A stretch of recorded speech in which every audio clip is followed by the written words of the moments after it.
Assalamu alaikum. Today we are going to discuss about biostatistics. Biostatistics क्या होती है, ये इम्पोर्टेंट है आपका जो है।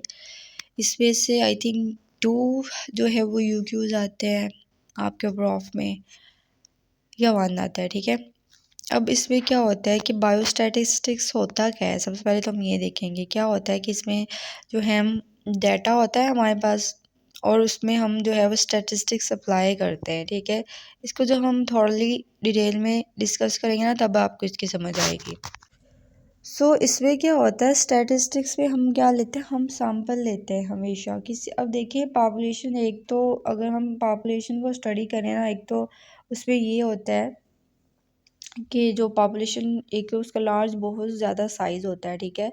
उसको हम इजीली स्टडी नहीं कर सकते, ठीक है। देन एक्सपेंसिव हो जाएगा। इसके अलावा रिसोर्सेज की बात होती है, स्टडी करना होता है हमने।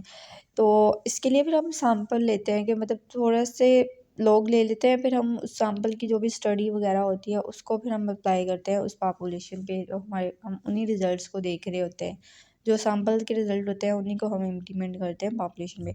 तो जो हम सैंपल लेते हैं ना, उसमें हम जो है हमेशा जो रिप्रेजेंटेशन करते हैं वो एक्स बार से रिप्रेजेंट करते हैं, और जो पॉपुलेशन पैरामीटर होता है उसको हम म्यू से रिप्रेजेंट करते हैं, ठीक है। सबसे पहले स्टैटिस्टिक्स में क्या आता है, इसमें सबसे पहले डाटा आता है। तो डाटा क्या होता है, it is a set of discrete values, ठीक है। वैल्यूज़ होती है, ठीक है। अगर हम इनको जो है इसकी टाइप्स होती है वो देख, हमने कहा डाटा जो होता है वो सेट ऑफ डिस्क्रीट वैल्यूज़ होता है, ठीक है। अब टाइप्स ऑफ डाटा होती है, एक होती है हमारे पास कैटेगोरिकल, ठीक है, वेरिएबल्स होते हैं, ठीक है। डाटा को हम वेरिएबल भी कहते हैं। दूसरा होता है न्यूमेरिकल वेरिएबल। कैटेगोरिकल में क्वालिटेटिव देखेंगे, क्वालिटी देखेंगे, और न्यूमेरिकल में हम क्वांटिटी देखेंगे, ठीक है। क्वांटिटी जैसे कि क्वांटिटी को हम मेजर कर सकते हैं, क्वालिटी को हम मेजर नहीं कर सकते।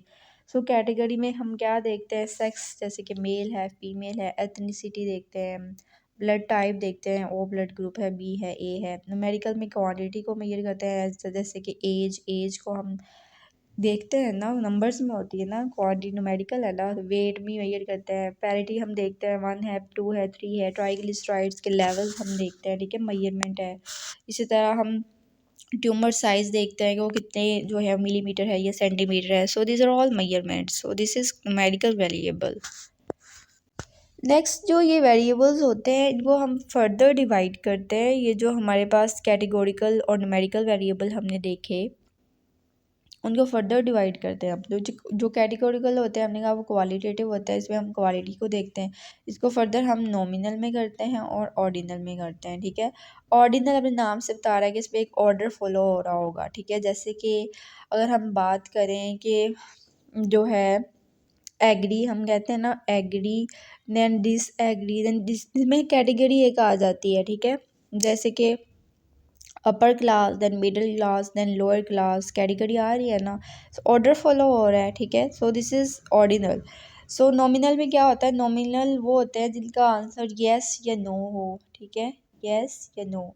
देन अगर न्यूमेरिकल की बात करें तो इसमें भी डिस्क्रीट आ जाता है और कॉन्टीन्यूस। इनको हम 1 बाय 1 देखते हैं कि ये क्या होते हैं। सबसे पहले जो है नॉमिनल डाटा, जिसको कि टाइप है कैटेगोरिकल वेरिएबल की, जो कि हमारे पास जो है क्वालिटेटिव होता है, ठीक है। अब इसमें हम नॉमिनल में कोई ऑर्डरिंग नहीं होती है, ठीक है।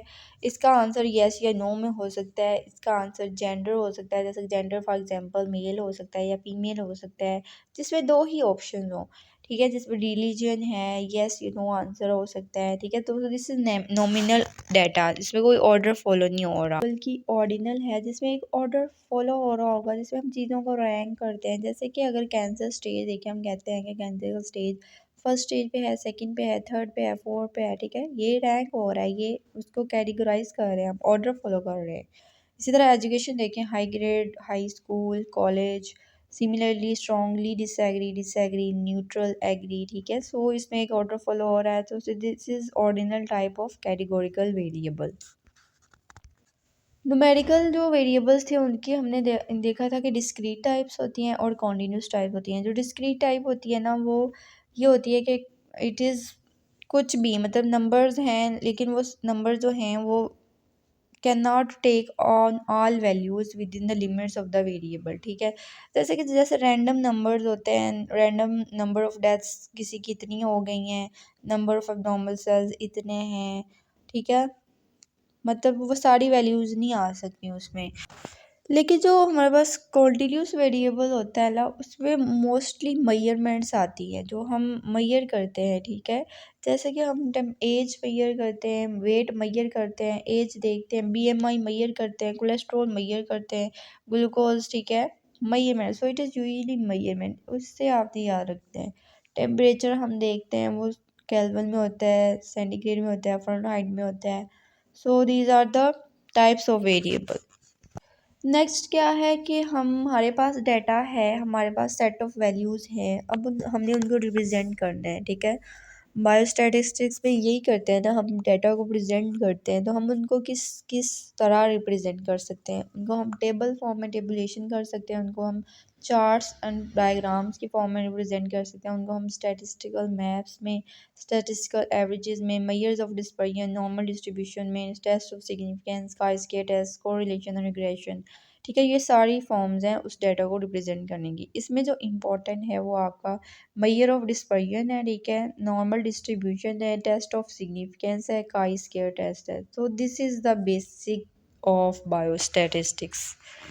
अब टेबुलेशन क्या होती है कि टेबुलेशन में सिंपली हम डाटा को प्रेजेंट कर देते हैं in the form of table. For example population हमने देखी और हमने कहा कि कराची की पॉपुलेशन जो है ये इतनी है इस 1998 में, सिमिलरली लाहौर की इतनी है। सो सिंपली जो हम टेबल में प्रेजेंट कर देते हैं नंबर्स को, उसको टेबुलेशन कहते हैं। सो हमारे पास टेबुलेशन की एक एग्जांपल होती है, एक टाइप होती है frequency distribution table. Frequency distribution table क्या होता है, इसमें हमने क्या करना होता है, इसमें हमें दी होती हैं वैल्यूज़, ठीक है।